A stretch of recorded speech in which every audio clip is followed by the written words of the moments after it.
Another Super Bowl in the books, and rather than break down the action on the field, let's go ahead and Monday morning quarterback the broadcast, the commercials, the halftime show.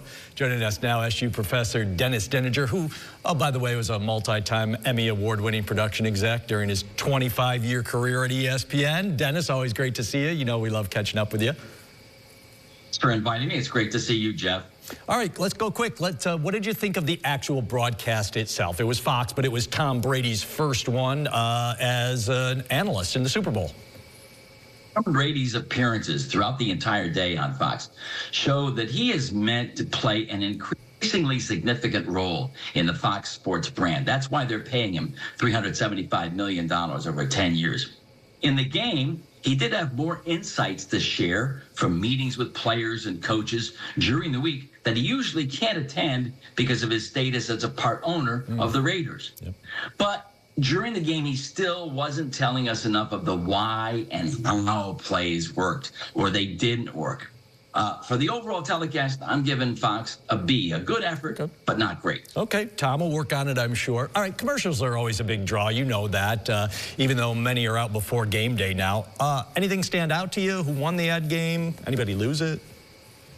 Stood out to me was the greatly expanded use of celebrities. I counted at least 20 commercials that used stars from TV, film, or music.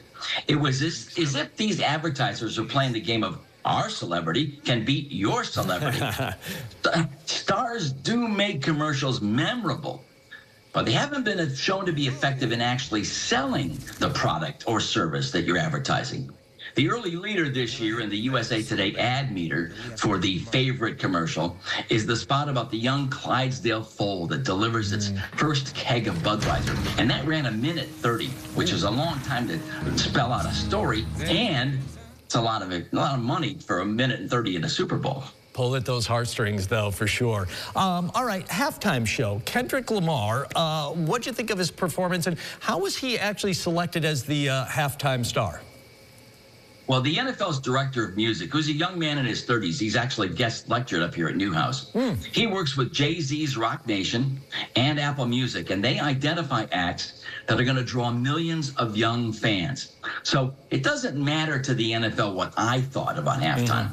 Their halftime acts are meant to attract much younger people to the NFL product, hoping that they'll stay tuned for more of the game and become fans. The rating figures show that more people tune in for halftime than for the start of the game. It's been the highest rated segment of the event for the past 12 years running. Wow.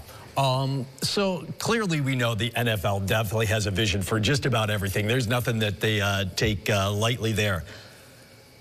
We know they're expanding overseas regular season games.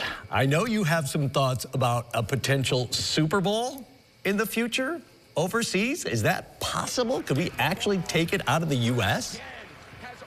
Long-term strategy for the NFL is to approach the worldwide popularity of international soccer. So that's why they're expanding all these international games. It expands the reach of gridiron football. They're all instant sellouts, which is very good for the NFL. And I do think that a Super Bowl will be played overseas. Absolutely, yes. I expect that by the end of this decade, there's going to be an NFL team based in London, regular season games. The league started playing there to packed houses way back in 2007, so they've been priming the pump. There's a new Tottenham Hotspur Stadium that was built to NFL specifications, and after this team is based in London, hosting a Super Bowl there would be a major step forward in this international strategy of the league. And this, in addition to that, there are 2 American companies that are right now testing supersonic passenger planes that will cut the flying time from New York to London to just 3.5 hours. So flying to London will be just like flying to an away game down the East Coast. Same thing for passengers, same things for fans. The orders from these 2 companies have already been placed from major airlines for well over 150 of these airliners. So we expect to see them flying by the year 2030. Wow. You heard it here first. Dennis Deninger going on the record. Hot take there. Hey, Dennis, always great to catch up with you. And P.S., a little plug for you. I'm not even going to make you do it. Go get his book, Football Game That Changed America. It's all about the history of the Super Bowl right there, how the NFL created a new holiday, essentially. Right, Dennis? It's a good read. Very gratifying. The Wall Street Journal gave it a really good review just last Thursday. So I'm excited about that. Awesome. Dennis, thanks. We'll catch up with you soon. Sure thing, Jeff. All right, as you process that hot take from Dennis.